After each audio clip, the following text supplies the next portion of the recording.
ইস্তেগফার সম্পর্কে কোন হাদিসের ভাষ্যের মধ্যে মান লাজিমাল ইস্তেগফার ভাষ্য এসেছে, অর্থাৎ যে ব্যক্তি ইস্তেগফারকে আঁকড়ে ধরবে, এটাকে কন্টিনিউয়াসলি করবে, ইস্তেগফার কখনো ছাড়বে না, সবসময় তার মধ্যে ইস্তেগফার অব্যাহত থাকবে, ওই ব্যক্তিকে আল্লাহ রাব্বুল আলামিন বিভিন্ন পেরেশানি থেকে সারপ্রাইজড হওয়ার মতো এমন এমন পথ বের করে দিবে যে সে চিন্তাও করে নাই।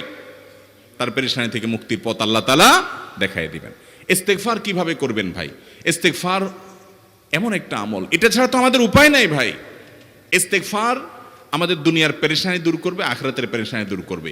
দুনিয়ার পেরেশানি আমাদের বিপদ আপদ মুসিবত, এগুলো রিজিকের অনটন অভাব এগুলা, আর আখিরাতের পেরেশানি হলো আমাদের পাপ গুনাহ এগুলা। কোরআনে কারিমে আল্লাহ রাব্বুল আলামিন সূরা নূহের মধ্যে আল্লাহ নবী নূহ আলাইহিস সালাম তার সম্পর্কে বলছেন, ফাকুলতু ইস্তাগফিরু রাব্বাকুম ইন্নাহু কানা গাফফারা ইউরসিলিস সামাআ আলাইকুম মিদরারা ওয়া ইউমদিদুকুম বিআমওয়ালিন ওয়া বানিন ওয়া ইয়াজআল লাকুম জান্নাতিন ওয়া ইয়াজআল লাকুম আনহারা। তিনি বলেন, আমি বলেছি আমার জাতিকে তোমরা ইস্তেগফার করো, আল্লাহর কাছে ইস্তেগফারটা করতে থাকো। রুটি ইনকাম নাই, ব্যবসা খারাপ যাচ্ছে, পেরেশানি হচ্ছে, ইস্তেগফার ধরো, কি হবে? ইন্নাহু কানা গাফফারা। যদি ইস্তেগফার করো, এক নম্বর লাভ হলো আল্লাহ মাফ করে দিবেন গুনাহ।